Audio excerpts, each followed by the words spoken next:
It was one of those freezing winter nights when the streets of the small suburban neighborhood in Chicago looked deserted. Snow blanketed the sidewalks, and the cold wind cut through the silence like a knife. Emily, a compassionate woman in her early 30s, had just finished her dinner and was carrying a small bag of trash outside.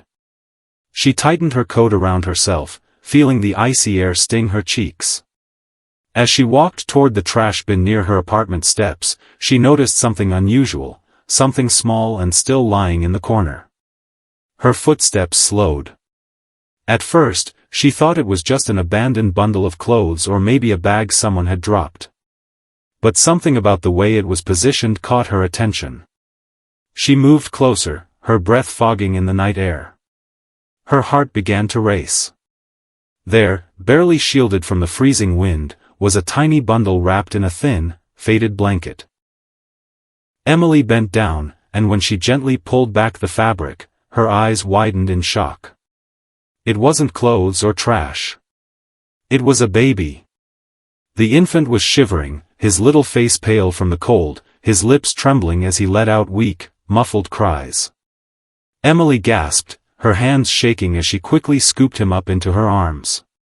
He was so light, so fragile, that she feared he might break if she held him too tightly.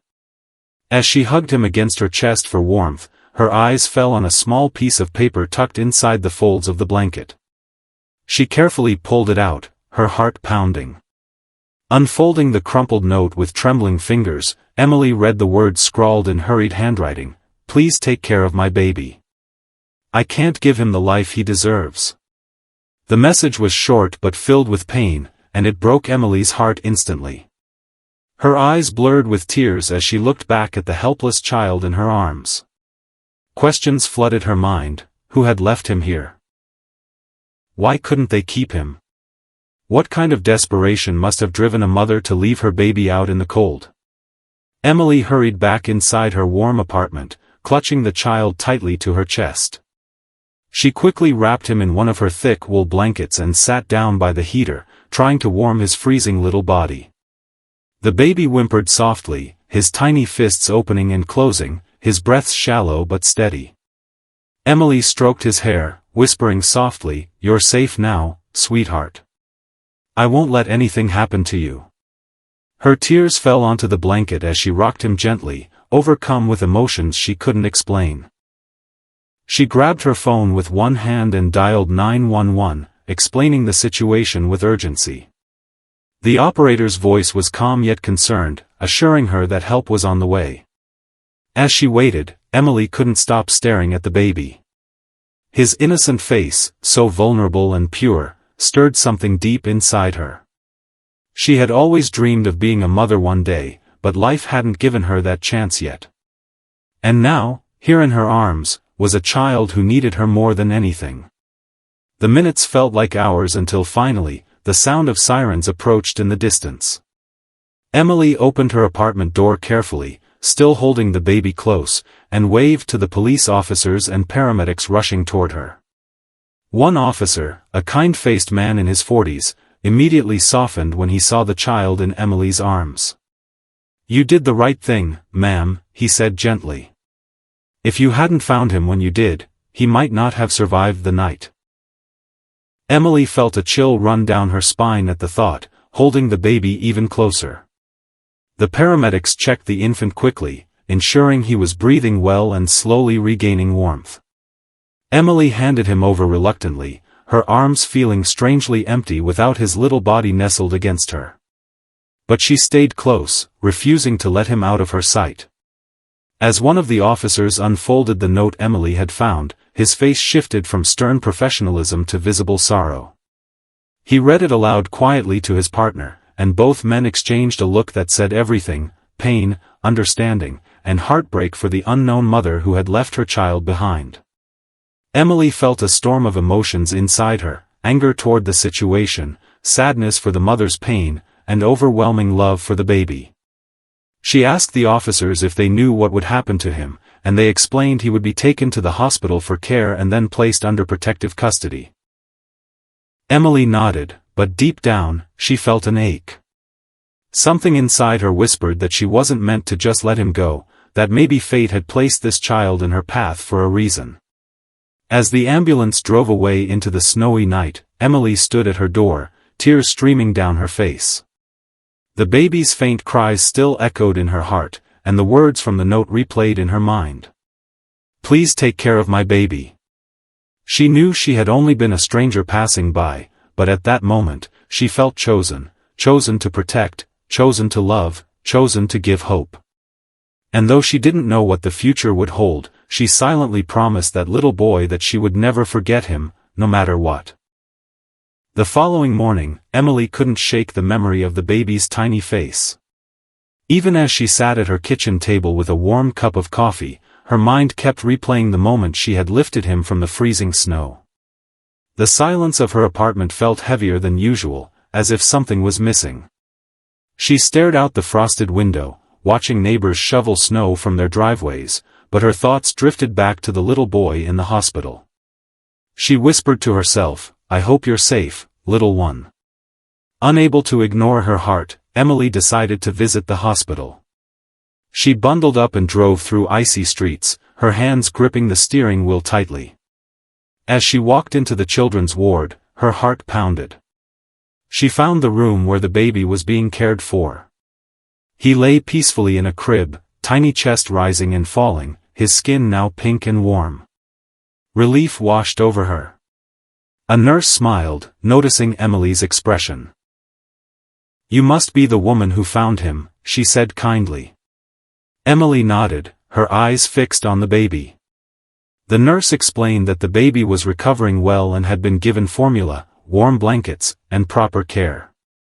Emily's heart swelled with joy. She stepped closer, leaning over the crib, whispering softly, "Hi again, sweetheart." The baby stirred slightly, opening his eyes for a brief moment.